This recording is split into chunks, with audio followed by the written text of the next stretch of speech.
zvládneš představit? Aha, tak obecné znaky ptáků.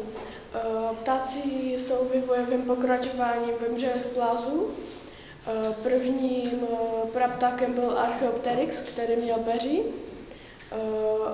Ptáci se dělí na 3 skupiny, jsou běhaví, hrabaví a letci.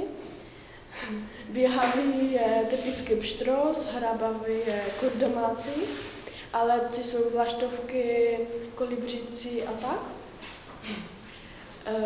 Všichni ptáci mají peří, nemají čelisti, ale zobák. Přední končetiny jsou zakrnělé a přeměněny v křídla. V krku mají zpěvné ústrojí, dýchají plícemi a líhnou se z vajec a při narození mají vaječný zub. Čávy bílej. Je to tak.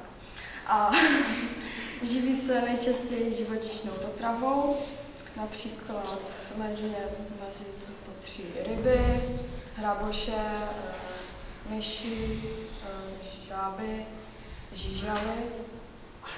Staví si hnízda na nepoužívaných komínech a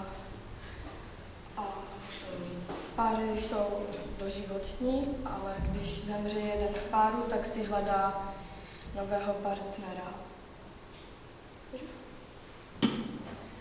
Čejka bílá. Čejka je asi ve velikosti holuba, je z řádu dlouhokřídlých, váží 130 až 330 gramů. Na hřbetu a na okraji křídel je zelenkavá a taky i černá a bílá. Na hlavě má vstyčenou chocholku, živí se měkkejší, koryši a části rostlin a mláďata se také líhnou z vajec. Prosím? Mláďata se také líhnou z vajec a...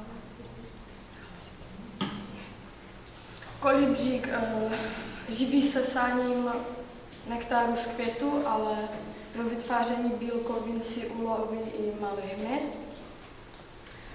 Měří méně než 9 cm a váží asi 2 gramy. Žije v dutinách stromů a hnízdo pro mláďata staví nízko v hustých keřích. Je pestře zbarvený. Ledňáček. Ledňáček je malý ptáček, který má oproti svému malému tělíčku i celkem dlouhý zobáček.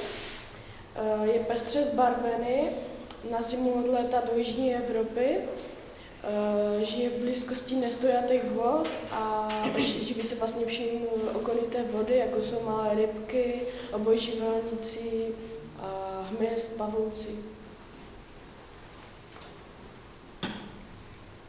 Plameňáci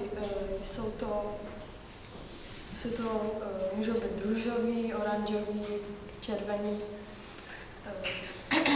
Žijou v jižní Evropě, žijou v hejnech a živí se filtrováním vody, takže co mu z zobáku zůstane, to sežere.